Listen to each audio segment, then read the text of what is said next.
আসসালামু আলাইকুম দর্শক, জাগো টিভির নতুন সংযোজন ক্যাজুয়াল টকে আপনাদের সাথে আছি আমি আফরিন সুমনা। ক্যাজুয়াল টকে আমরা আজকে কথা বলবো, পত্রিকায় এসেছে কিভাবে দেশ ছাড়লেন ওবায়দুল কাদের, ব্যাখ্যা চান ট্রাইব্যুনাল। আজকে আমরা এটা নিয়েই কথা বলবো। এখানে আলোচনার যে বিষয় সেটা হচ্ছে ট্রাইব্যুনাল, ঠিক আছে, ট্রাইব্যুনাল হচ্ছে ব্যাখ্যা চাচ্ছে কিভাবে ওবায়দুল কাদের দেশ ছাড়লেন। এখন কথা হচ্ছে আমরা স্বাধীনতার পর থেকে যেটা জানি উনি দেশে নেই, উনি আগেই পালিয়ে গেছেন, অথচ এখন আমরা শুনতে পাচ্ছি উনি এতদিন দেশেই ছিলেন। এখন ভাববার বিষয় হচ্ছে এটা যে স্বাধীনতার এতদিন পরে উনি কিভাবে দেশ ছাড়লেন, দেশ থেকে পালালেন, যে উনি কার সাহায্যে পালালেন, এর পেছনে কে আছে? সেনাবাহিনী আছে, এই ডিজিএফআই আছে, গোয়েন্দা সংস্থা আছে, পুলিশ প্রশাসন, কে আছে এর পেছনে? জনগণের প্রশ্ন এটা। মানে এতদিন উনি বাংলাদেশে কিভাবে ছিলেন কারো চোখে, কারো দৃষ্টিগোচর হলো না, বা সরকার মানে চাইলে পারলো না এটা বের করতে যে উনি বাংলাদেশে ছিলেন এতদিন পর্যন্ত। এটা কি মানে সরকারের খুব ধরাছোঁয়ার খুব বাইরে ছিল?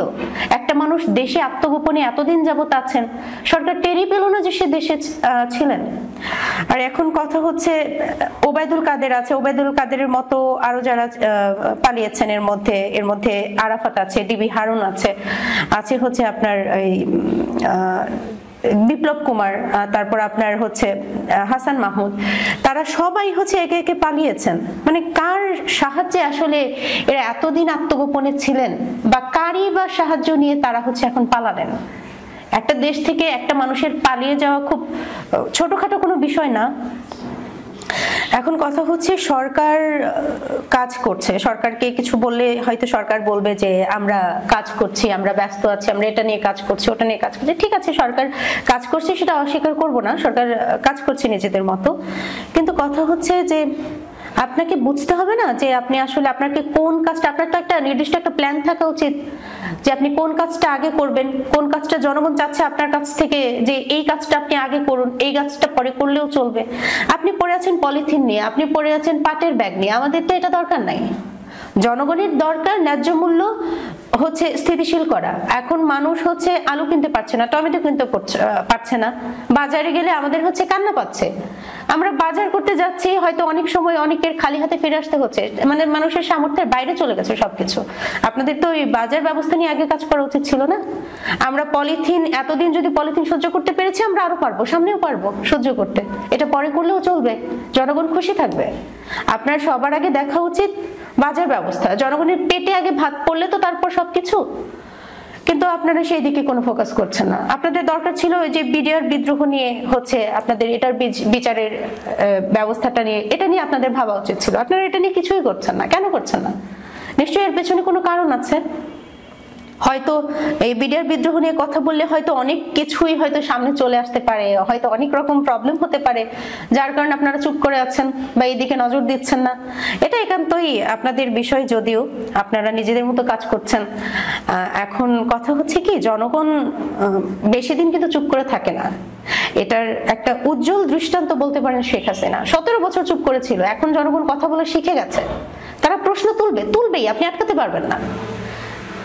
কিছুদিন আগে শেখ হাসিনার জন্য মাঠে নেমেছিল, এমনও হইতে পারে 2 দিন পরে আপনাদের জন্য মাঠে নামতেই পারে।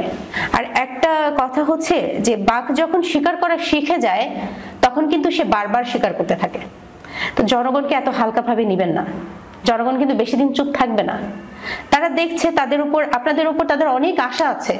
তারা এই যে জুলাই বিপ্লবে যারা আহত হয়েছিল, যারা শহীদ হয়েছেন, তাদেরকে নিয়ে আপনাদের কি প্ল্যান, আর আপনারা কতটুকু এক্সিকিউট আসলে করছেন, সেটা কিন্তু জনগণ কিন্তু দৃষ্টিগোচর করছে। কোনো কিছুই কিন্তু ওদের দৃষ্টির আড়ালে না।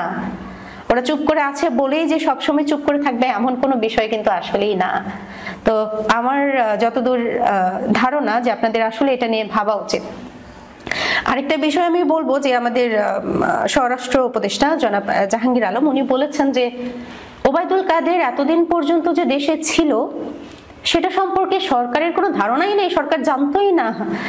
মানে আপনারা যদি নাই জানেন যে এত বড় একজন, এই যে জুলাই বিপ্লবের সব থেকে আপনি যদি খুনি হাসিনা বলেন, সেক্ষেত্রে আপনি ওবায়দুলকে কোনোভাবেই ছাড় দিতে পারেন না, উনি হচ্ছে প্রথম সারিতে আছেন। তো এই এইরকম একজন মানুষ এতদিন পর্যন্ত দেশে আছে, সরকার সেটা জানেই না। সরকার আসলে তাহলে কি করছে? আমরা সরকারকে কেন বসিয়েছি? এত কিছুর পরে, এত যুদ্ধ করে, এত কিছুর পরে আমাদের এত প্রতীক্ষিত একজন সরকার, আমাদের স্বপ্নের সরকার বলা যায়, জনগণের স্বপ্নের সরকার। জনগণ কিন্তু খুব আশা নিয়ে আপনাদের দিকে, আপনাদের মুখ চেয়ে আছে। আপনারা কি করছেন? কতটুকু করছেন? একবার নিজে ভাবুন। আপনারা বাজার ব্যবস্থা কন্ট্রোল করতে পারেন নাই, এত কিছু আপনাদের অনেক মানে অসফলতার থাকা সত্ত্বেও মানুষ কেন সবকিছু মেনে নিচ্ছে? আজকে সবকিছুর এত দাম বেশি, মানুষের দিনান্তে পান্তা ফুরাচ্ছে, তারপরেও বাজার করতে গেলে তারা হিমশিম খাচ্ছে, তারপরেও কিন্তু সবকিছু মানুষ মেনে নিচ্ছে, সহ্য করছে। কেন করছে? কারণ মানুষের আপনাদের উপরে প্রত্যাশা আছে কিছু। হ্যাঁ, তো মানুষ আপনাদের কাছ থেকে এগুলো বের করে নিতে চাচ্ছে। মানুষ চাচ্ছে যে ইউনূস সরকারের সময়ে হয়তো আমরা এগুলা, আমাদের এই সঠিক বিচারগুলো আমরা পাবো। সেই প্রত্যাশাগুলো কি? মানুষের 5টা প্রত্যাশা আছে আপনাদের কাছে। যেমন ধরেন, প্রথমেই আসে আপনার এই বিডিআর হত্যাকাণ্ড। বিডিআর হত্যাকাণ্ডের আপনারা পুনঃতদন্ত কমিশন গঠন করেন, এটা নিয়ে বিচার করেন সঠিক সুষ্ঠু তদন্তের ভিত্তিতে। কিন্তু আপনারা আপনারা ইগনোর করে গেলেন, পুরো ইগনোর করে গেলেন। যেমন স্বরাষ্ট্র মন্ত্রণালয় থেকে বলা হলো যে বিডিআর হত্যাকাণ্ডের কোনো পুনঃতদন্ত কমিশন গঠন করা হবে না। হ্যাঁ, এরপরে যখন আবার জনগণ এটা নিয়ে যখন কথা বলা শুরু করলো, তখন আবার আপনারা আজকে নতুন করে বলতেছেন যে 5 কর্মদিবসের মধ্যে এটা করা হবে। মানে কেন আপনারা এই কাজগুলো আগে কেন করছেন না? কেন মানুষকে আবার নতুন করে সেই যুদ্ধ করতে হবে, সেই কথা বলতে হবে? সবকিছু বলার পরে আপনাদের মাথায় এটা আসবে, এটা করা উচিত কেন? আপনাদের মাথায় আগে কেন এগুলো আসছে না যে না এগুলাই পাবলিক ডিমান্ড, পাবলিক এটাই চাচ্ছে? তাহলে কেন আপনাদের এগুলা মাথায় আগে কেন আসছে না? কেন এগুলা নিয়ে এত কথা, এত কিছুর পরে কেন আপনাদের মাথায় পরে কথাগুলো ঢুকছে যে না এগুলা নিয়ে কথা উচিত, ভাবা উচিত?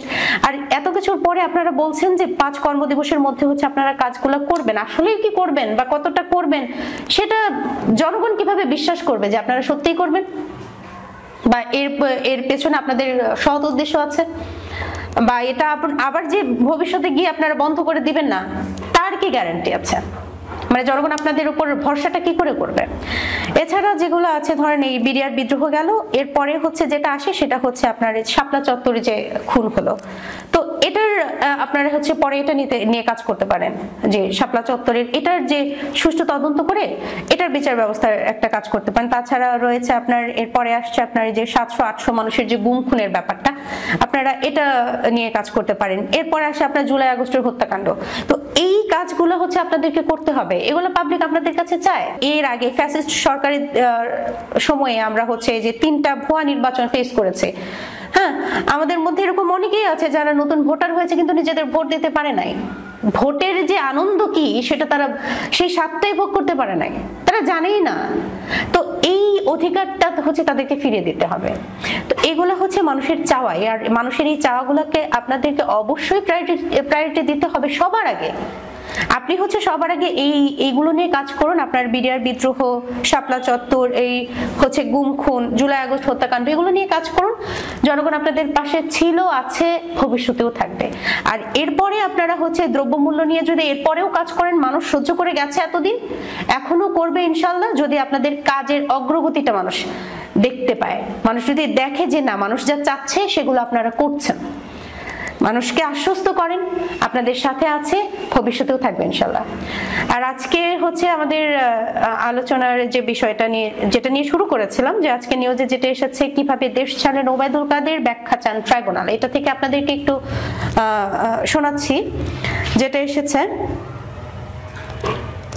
আওয়ামী লীগের সাধারণ সম্পাদক এবং সাবেক সড়ক পরিবহন ও সেতুমন্ত্রী ওবায়দুল কাদের কিভাবে দেশ ছাড়লেন, পুলিশের কাছে ব্যাখ্যা চেয়েছেন আন্তর্জাতিক অপরাধ ট্রাইব্যুনাল। এ বিষয়ে আগামী 15 দিনের মধ্যে আইজিপিকে ব্যাখ্যা দিতে বলা হয়েছে। আজ মঙ্গলবার আন্তর্জাতিক অপরাধ ট্রাইব্যুনালে গণহত্যা সহ মানবতা বিরোধী অপরাধ সংগঠনের অভিযোগে দায়ের হওয়া মামলার শুনানি শেষে chief prosecutor advocate Mohammad Tajul Islam এসব কথা বলেন। তো এই ছিল আজকের মতো আমাদের ক্যাজুয়াল টকে। আপনারা যারা আমাদের সাথে ছিলেন সবাইকে অসংখ্য ধন্যবাদ জানিয়ে আমাদের অনুষ্ঠানটা এখানে শেষ করছি। ধন্যবাদ সবাইকে, ভালো থাকবেন, আল্লাহ হাফেজ।